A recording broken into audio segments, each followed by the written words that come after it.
Magandang araw sa inyong lahat. Update lang tayo sa lagay ng panahon natin ngayong araw, December 19, 2024, Thursday. Alamin natin ang detalye tungkol kay Bagyong Kerubin na ngayon ay isa ng low pressure area, ngunit patuloy pa rin itong nagdadala ng malalakas na pag-ulan sa ilang bahagi ng bansa. Kasama rin sa mga dapat tutukan ang epekto ng shear line at northeast monsoon. Para naman lagi kang updated sa lagay ng panahon, huwag kalimutan mag-subscribe dito sa channel.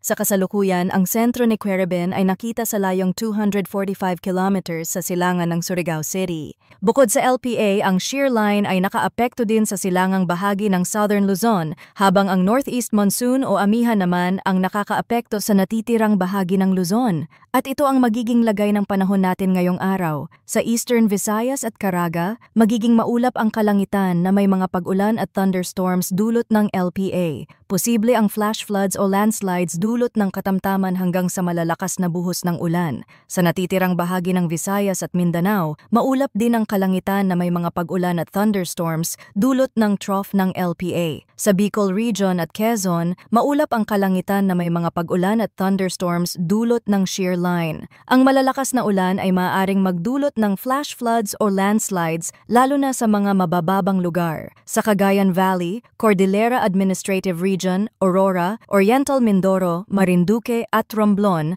maulap ang kalangitan na may mahihinang pag-ulan dulot ng amihan. Sa Metro Manila at natitirang bahagi ng Luzon, asahan ang bahagyang maulap hanggang maulap na kalangitan na may isolated light rains dulot ng amihan. Walang inaasahang malaking epekto mula rito. Update tayo tungkol kay Kerubin dahil naging low pressure area na ito, iniisip ng iba na nalusaw na ang bagyo. Ngunit hindi ito nalusaw, humina lamang ang lakas ng hangin nito, kaya bumalik ito sa pagiging low pressure area. Ayon sa mga weather forecast model, kahit LPA lang ito, maglalakbay pa rin siya sa Mindanao at magdadala ng mga pag-ulan sa lugar. Paglabas nito sa Western Mindanao, didiretso ito sa West Philippine Sea, kung saan posibleng maging tropical depression ulit. Narito naman ang latest heavy rainfall outlook mula sa Pag-asa. Ngayong araw, heavy to intense rainfall ang mararanasan sa Sorsogon, Northern Samar, Eastern Samar, Samar, Biliran, Leyte, Southern Leyte, Dinagat Islands at Surigao del Norte.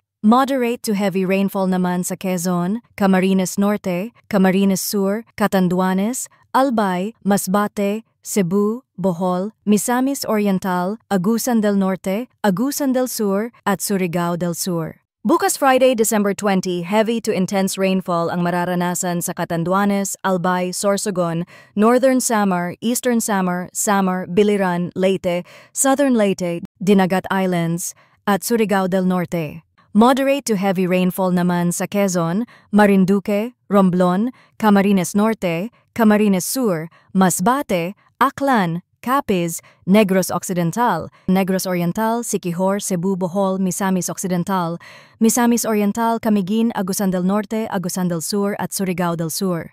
Sa Saturday, December 21, heavy to intense rainfall ang mararanasan sa Quezon, Camarines Norte, Camarines Sur, Oriental Mindoro, Marinduque at Palawan. Moderate to heavy rainfall naman sa Laguna, Batangas, Occidental Mindoro, Romblon, Catanduanes, Albay, Sorsogon, Masbate. Ganito rin ang mararanasan sa Antique, Aklan, Capiz, Iloilo, Northern Samar, Eastern Samar at Samar. Mas mataas ang posibilidad ng pagbaha at landslides sa mga bulubunduking lugar at mabababang lugar. Maaaring lumala ang epekto kung may significant antecedent rainfall o naunang pagbaha sa inyong lugar. Ang panahon ay mabilis magbago kaya't manatiling updated sa mga susunod na ulat mula dito sa channel para sa pinakabagong balita tungkol sa lagay ng panahon. Salamat sa inyong pagtutok. Stay safe, mga kababayan.